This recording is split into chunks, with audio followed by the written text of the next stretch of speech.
Welcome to our video on how websites work. We'll run you down the basics without any need to get too technical on web servers and domain names, what they do for you, and also how to find out what you need to get started.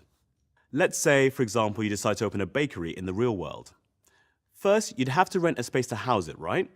A website is no different, only you're not renting a space on the high street, you're renting a space on a server. There are loads of different services out there that can take care of this automatically, but here's a quick overview of what goes on behind the scenes.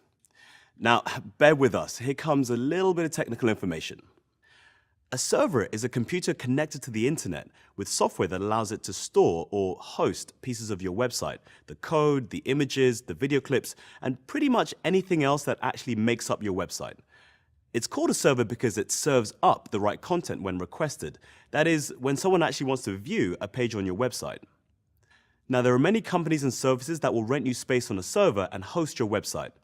It's just like a bricks and mortar shop. You pay an ongoing hosting fee, which is a bit like paying rent, leaving them to take care of the technical aspects of running a server so that you don't have to. Every single server in the world has its own address. This is called an IP address, which is short for Internet Protocol. All you need to know is that it's a long string of numbers that means any device connected to the internet can talk to the server and find it. Luckily, you don't need to understand what they're saying to each other. All you need to do is choose a nicer name to reference that numeric IP address. Which brings us nicely to the second part of this video, the web address, or the domain name. Now, your domain name is how potential customers will find you, the same way people would find your real-world bakery, by the sign above the door. It's a thing that you type into the browser window to get any website, like www.google.co.uk or www.yourbusinessnamegoeshere.com. Let's take a minute to break it down. Everything after the www is actually what's known as the domain name. It's the part that actually lets people find your website, so it's pretty important. Any device that searches for this address, a tablet, a smartphone, or even a laptop, is communicating with the server.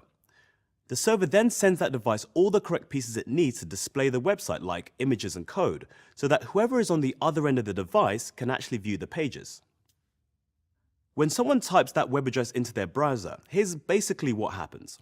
First, the browser figures out which server holds the content and then heads over to that server. The browser then says, hey, would you mind giving me all the elements that are needed to show this person this web page? The server then replies, sure, I'm sending along 5 images, 2 scripts, and a few additional files. The browser puts all of the pieces together so the person nicely sees your formatted web page. And that's pretty much it, except they'd be talking in really confusing bits and bytes and not English. So that really wouldn't make sense to us, right? To sum up, deciding to build a website for your business starts with understanding how it all works together. A server hosts your site, and a domain name helps people find it.